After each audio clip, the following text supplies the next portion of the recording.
ഈ സമയത്ത് രാഹുൽ ഗാന്ധി എന്ന രാഷ്ട്രീയ നേതാവിന്റെ ഒരു ഉയർച്ച അല്ലെങ്കിൽ രാഷ്ട്രീയ നേതാവ് എന്ന നിലയിലേക്ക് അദ്ദേഹം വളർന്നു വന്നിരിക്കുന്നു എന്ന് വേണമെങ്കിൽ കരുതാം.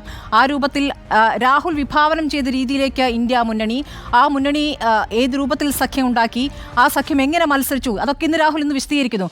രാഹുലിന്റെ വാക്കുകൾ ഒന്ന് തർജ്ജമ ചെയ്തോട്ടെ. വളരെ ചെറിയ പ്രതികരണമാണല്ലോ അദ്ദേഹം നടത്തിയത്.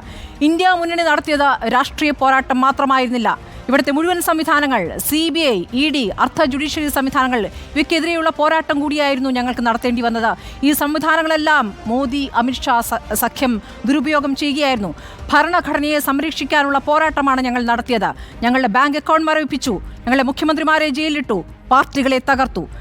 അന്നേ അറിയാമായിരുന്നു ഇന്ത്യ ഒന്നിച്ച് മറുപടി നൽകുമെന്ന്. കോൺഗ്രസ്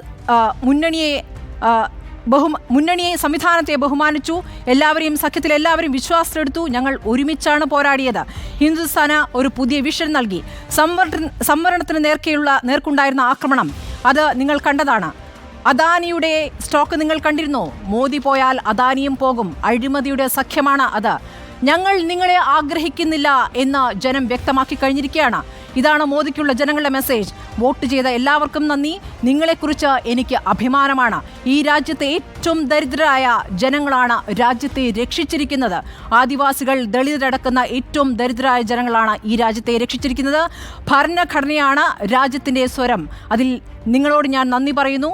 കോൺഗ്രസ് നിങ്ങൾക്കൊപ്പമുണ്ട്. നിങ്ങൾക്ക് നൽകിയിരിക്കുന്ന വാഗ്ദാനങ്ങൾ പാലിക്കും. ഇതാണെന്ന് രാഹുൽ ഗാന്ധി പറഞ്ഞിരിക്കുന്നത്. അപ്പോൾ ഭരണഘടനയെ സംരക്ഷിക്കാനുള്ള ഒരു ഉത്തരവാദിത്തം ഈ സഖ്യം ഏറ്റെടുത്തിരിക്കുന്നു.